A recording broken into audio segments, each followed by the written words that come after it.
যাবো নাজাত পাবো। যেমন নামাজ পড়তে যায় তো যদি বিড়ি খাওয়ালো পাশে দাঁড়িয়ে যায় তো নামাজ ছেড়ে পালাবো না কি করবো এইরূপ মনে হয়ে যায়। সুযোগ পেয়ে নামাজ ছেড়ে পালিয়ে দাঁড়াবো, কিন্তু যেহেতু নামাজ আরম্ভ করে পালানোর সুযোগ নেই। বিড়ি খাওয়াবো कुछ को बना लाइव और बीबीला কেমন করে থাকতে দেয় আর बीबीला জানে যারা বিড়ি খায় বিড়ি খাওয়ালে মুখে যে দুর্গন্ধ আমার পাশে যদি দাঁড়িয়ে যায় আমি তো ছিঁড়ে পড়ে যাই। কখন আমার এখান থেকে পাবো ওইরকমই যারা ভুল করে আর ভুল করে করে নামাজে চলে আসে।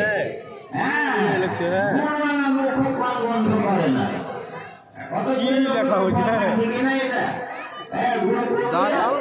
নামাজের সময় দাঁতন করে পড়লে বেশি স্বভাব পাওয়া যাবে।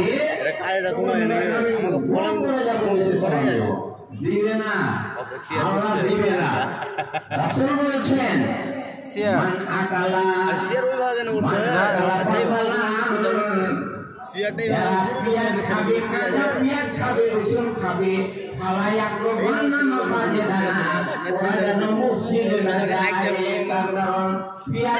পেঁয়াজের দুর্গন্ধ আছে, পেঁয়াজের দুর্গন্ধ আছে।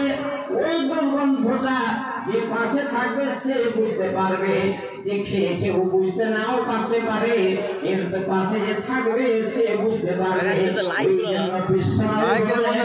কাঁচা পেঁয়াজ কাঁচা রসুন যদি খাও খেতে হারাম নয়। কাঁচা পেঁয়াজ কাঁচা লঙ্কা কাঁচা তেল কাঁচা পেঁয়াজ যদি মুড়িতে ঠিক মিক্স করে খাওয়া হয় সুস্বাদু হয়, যেন খরচে ঘটে। কিন্তু পেঁয়াজের দুর্গন্ধ মুখে থাকবে, মসজিদে যাওয়ার আগে ওই পেঁয়াজের দুর্গন্ধটাকে দূর করে দিতে হবে। ও পেস্ট করে দাঁতন করে ভালো করে পরিষ্কার করে মসজিদে যেতে হবে। যারা বাকি মশালে যেন কষ্ট না পায় ওই জন্য পরিষ্কার হয়ে যেতে হবে। তো মুখে দুর্গন্ধ হলে কেউ এটাকে ভালোবাসে না। কিন্তু বিশ্ব নবী বলছেন রোজাদারদের মুখ থেকে একটা দুর্গন্ধ বের হয়, এটা বিড়ি খাওয়ার মতো দুর্গন্ধ নয়, এটা পেঁয়াজ খাওয়ার মতো দুর্গন্ধ নয়, এটা রসুন খাওয়ার দুর্গন্ধ নয়, এটা একমাত্র না খাওয়ার কারণে দুর্গন্ধটা আছে। কিছু লোক আছে যাদের মুখের অসুখ আছে, পেঁয়াজ না খেলেও বন্ধ করবে, বুঝলেন?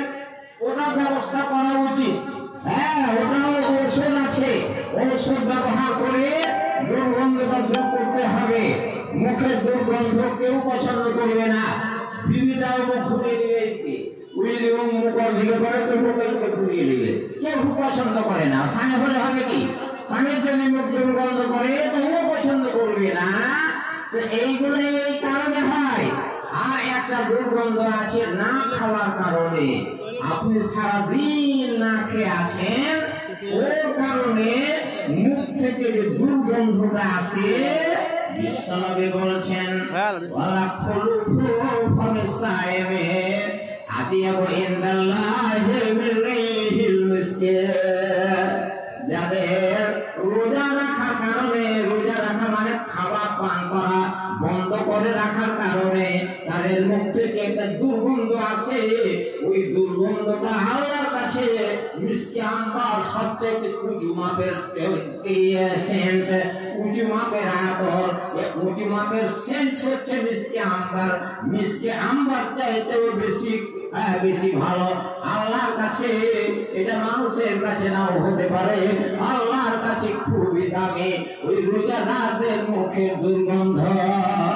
আল্লাহ রোজাদারকে কত ভালোবাসে, মুখ বন্ধ করলে কেউ ভালোবাসবে না, কিন্তু রোজাদার পানাহার বন্ধ করার কারণে দুর্গন্ধ আসে, ওই দুর্গন্ধকে আল্লাহ খুবই ভালোবাসে।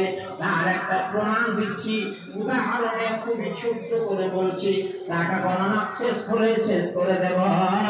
হযরত মূসা আলাইহিস সালামকে বললেন, মুসা তোকে একটা উপহার দিব।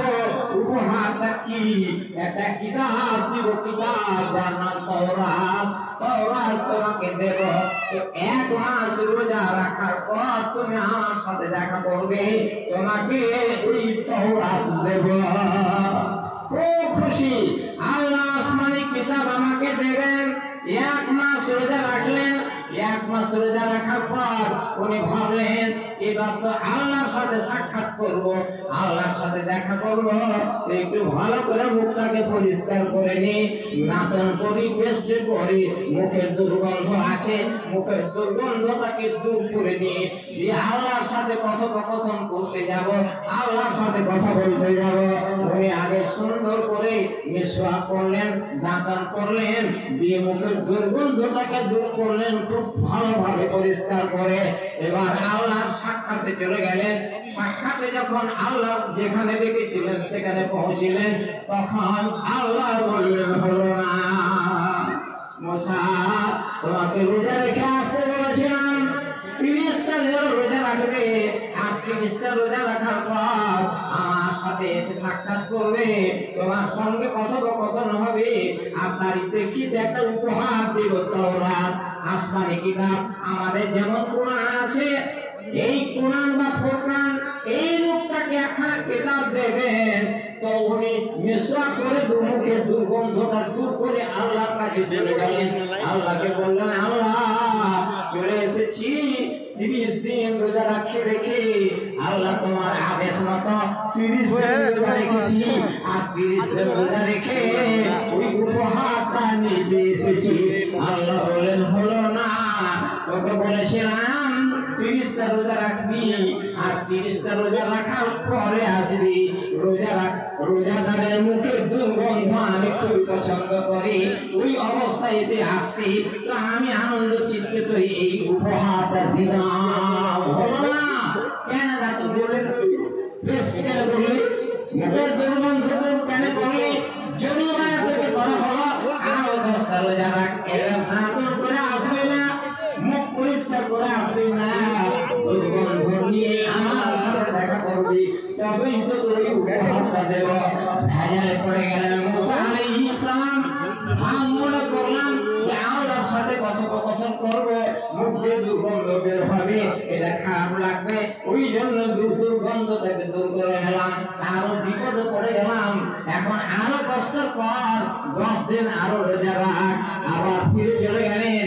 ফিরে চলে যাওয়ার পর 10টি রোজা রাখলেন, আর 10টি রোজা রেখে বিনা দাঁতন করে মুখের দুর্গন্ধ সহ আল্লাহর কাছে পৌঁছে গেলেন। আল্লাহ বললেন, হ্যাঁ এবার হয়েছে, তোমাকে একটা মূল্যবান উপহার দেব, নিয়ে নাও।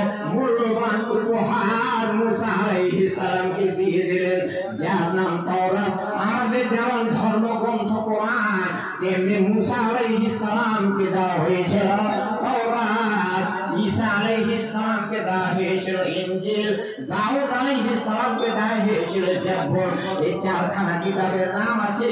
বাকি আসমানি কিতাব 104খানা এসেছিল, ওইগুলো বাকিগুলোর নাম নেই, এই 4খানার নাম আছে। এই হলো পরিণাম বা ফলাফল। মুখের দুর্গন্ধ আল্লাহর কাছে খুবই প্রিয়। মুসা আলাইহিস সালামের ওই ঘটনাতে প্রমাণ করছে, আর এমনিতে তো বিশ্ব নবী হযরত মুহাম্মদ রাসূলুল্লাহ সাল্লাল্লাহু আলাইহি ওয়াসাল্লামের বাণী প্রকাশ্য প্রমাণ করছে, রোজাদারদের মুখের দুর্গন্ধ আল্লাহকে খুব